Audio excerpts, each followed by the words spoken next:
Hey guys, Living Trainer. Today we're going to work on some track work and I'm going to teach you guys how to run properly. Okay, so when working on your form, one thing you want to notice is that you got to keep the elbows and the head 90 degrees, okay? So when you're running, you want this to go just like this, chin to pocket. Think chin to pocket. So when you run, you're right in here. You don't want to break this because this is going to slow you down. So you always want to keep good 90-degree angle, pocket, chin. Pocket, chin, driving those elbows back. Now, the importance of the elbows is that whatever the elbows do, the knees will do. You'll never see a situation where somebody's running elbows all the way back and their knees are here.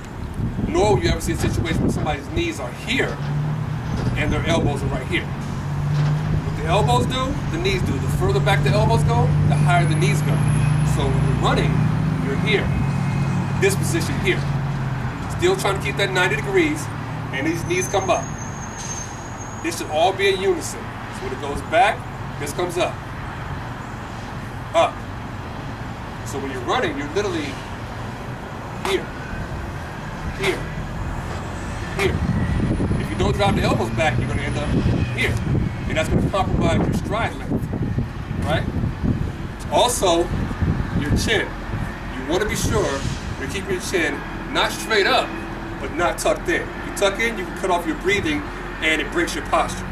So when running, you want to keep your eyes focused, chin leveled, driving the elbows right in here. Even when you get tired, you must always keep your form. Now the next thing to remember is with your elbows coming back, your knees coming up, you have to keep the core contracted the entire time. So abs tight, working, working. Last thing is your shoulders. Your shoulders must be relaxed. You see a lot of people who run up like this and really get tense and they'll cramp up. The thing you want to focus on is relax shoulders, elbows back. Do not let those shoulders rise. If they rise up, everything tenses. So right here, knees, elbows and knees, elbows and knees. That's why you hear a lot of people on the track say, all right, elbows and knees, let's go. That's what you're thinking. That's what you're hearing. All right? So remember, elbows, arm, 90 degrees, straight back, knees come up. Okay guys, so that was it. Best thing in the shot, it's up on all 4 fingers and your thumb. The way to test if it's a good position, if the finger of the opposite hand can go into the palm of the hand. That tells me it's up on the hand right. If it's too much down the palm, you can't get in with your finger. If your finger goes up and touches the knuckle, that means it's too high on the hand. So the best thing to do is be able to reach in with your finger and touch the palm. All 4 fingers should be behind the shot put. A lot of beginners open up their hands too much, they don't get up on top of it. The second thing I want to talk about is the way to deliver a shot put throw. The way it comes out, it should come out counterclockwise. It should never come out clockwise. A lot of kids and beginners will wind up having to come down on the palm of their hand and it rolls out. You don't want that. You want it to be back in here and it snaps out this way. Okay? Way to start a beginner is he's got to get it under the chin. Now if he's a spinner, that's okay. You can come back here in the head a little bit. But someone that's a glider, have it under the chin, right in here. The idea is to be able to get behind it, give it a good push. A lot of kids drop their elbow when they're throwing. They come around here and they drop their elbow because they're thinking up. You have to make sure they push up against the face. Little chalk or powder in there, that will help a little bit. The reason you want to push it up in the neck is that when you come up into the throw, the elbow has to travel up with the shot put, like this. A lot of time athletes go like this with their throw. I call that the bear claw. What they want to do is push it away. That's why it's called a shot put, not shot throw. They want to push it away, like this. The best thing to do is work at a 40-degree angle. Have your athlete face forward and bring the shot back. Have his eyes stay backwards as he pushes out the shot. Don't let him look ahead. A lot of kids will begin and it'll look like this. You want to keep their eyes back at a cone or have them look at some stone or whatever. Throw back here like this. Throw at a 40-degree angle. Elbow up. Traveling elbow goes up into the throw. It doesn't come down like this. You don't want to be pushing. Okay? Thanks.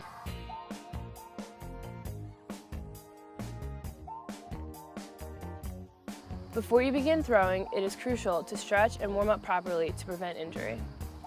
There are 3 different sizes of shot. There's the 8-pound, the 12-pound, and the 16-pound shot. Now it is time to enter the circle. The proper way to enter the circle is to walk through the back of the circle for safety purposes. Pick up the shot and hold it in your fingers, not in your palm. Once you're correctly holding the shot, you're going to tuck it into your chin against your neck. Face towards the back of the circle with your feet pointing in the same direction. Now drop your hips and begin to cock the throw. Drive with your leg backwards towards the front of the circle. You're going to glide across the ring with your front leg or block leg until you hit the front of the circle. Hold your block leg steady and turn your hips. As you turn your hips, your head will follow. Be sure to keep your shoulders square and behind your hips as they turn. Focus all of your momentum into pushing the shot and into the follow-through.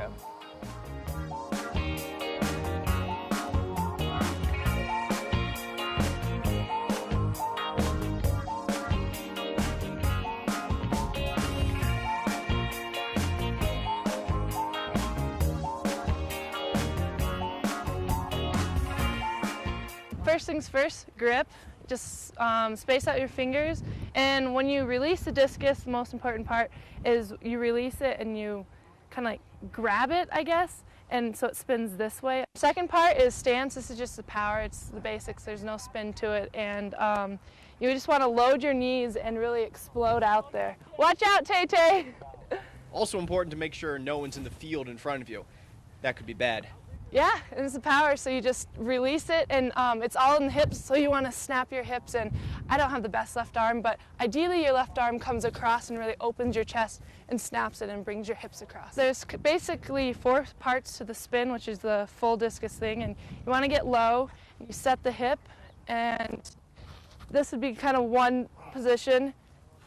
Then you bring around and basically snap your left foot down, and then you're basically in power stance, which I showed before, and you bring it across. So the finished product is just basically putting everything together.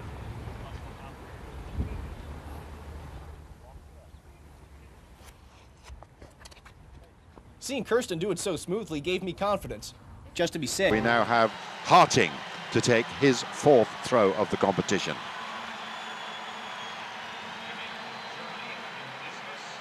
Very wide span there.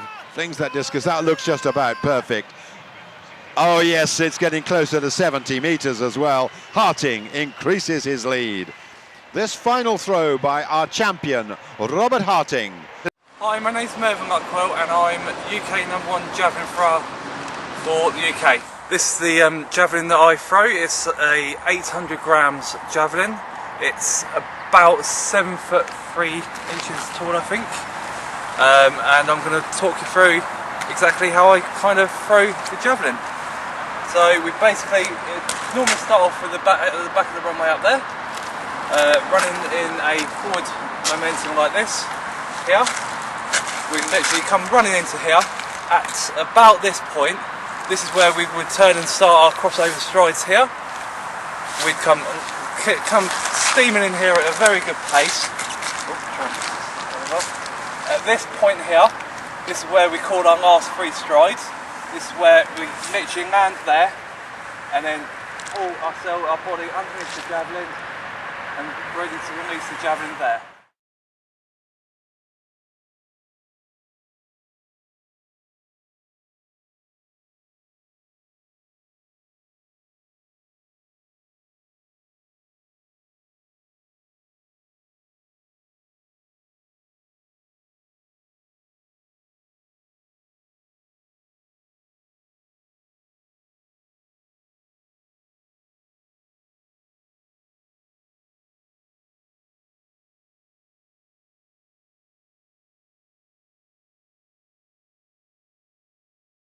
The takeoff is the most essential part of long jump technique, and a crucial phase for converting horizontal velocity to vertical velocity, and to project the body into the air. However, the takeoff can only be successful if its preparation is performed correctly, so that the loss of horizontal velocity is minimized. The takeoff motion of the long jump is performed at high speed and in a short time lasting about 120 milliseconds. The takeoff may be divided into 3 phases.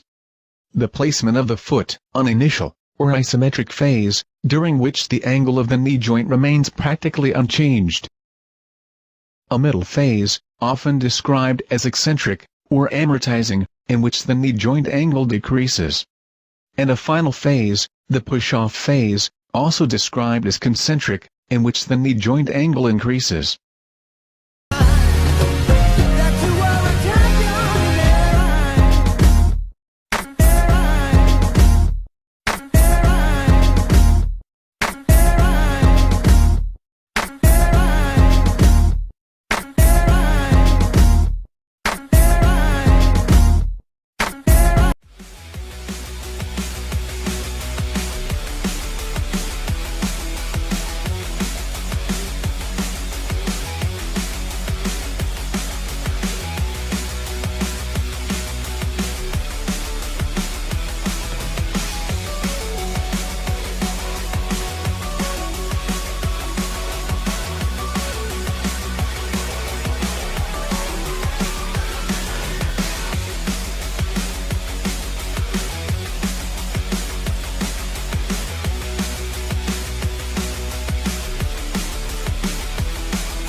Today I'm going to teach you how to high jump. First of all, I'm going to show you 3 different angles of one jump.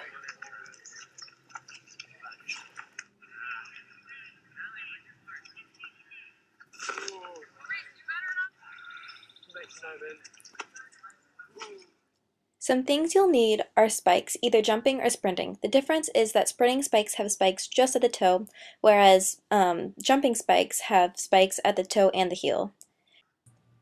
Now let's break down the jump. First of all, the jump itself is broken into 3 parts: the approach, or the J, the takeoff, and the flight, where you're actually in the air. You can see him approaching. The next part of the jump is called the takeoff, or the 3-step approach. It is the last and 3 most important steps of your J.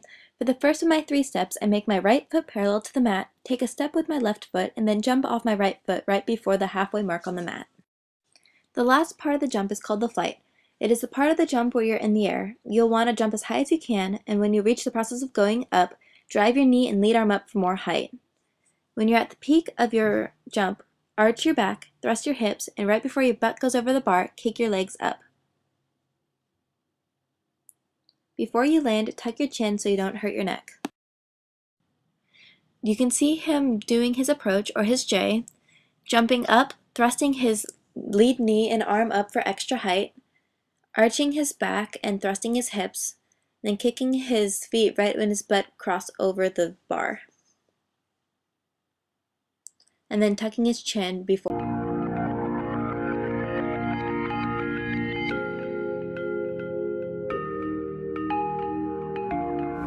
The key components to hurdling are your ability to run over the hurdles, to not prepare for them, and to literally be in a full sprint and take them as you take the race. The crucial technical parts are your lead leg, which is the first leg to go over the hurdle. Now you take this out in front of you and snap it down as quickly as you can in a semi-straight position. Then we come to your trail leg. This is the last leg to go over the hurdle, and you need to pull it round as fast as you can, leading with the knee, then driving the foot through, ready to run off the hurdle as fast as you can. The arm motion is a snap. You really bring your arm forward with the lead leg, snap it back so you can get straight back into your stride and rhythm.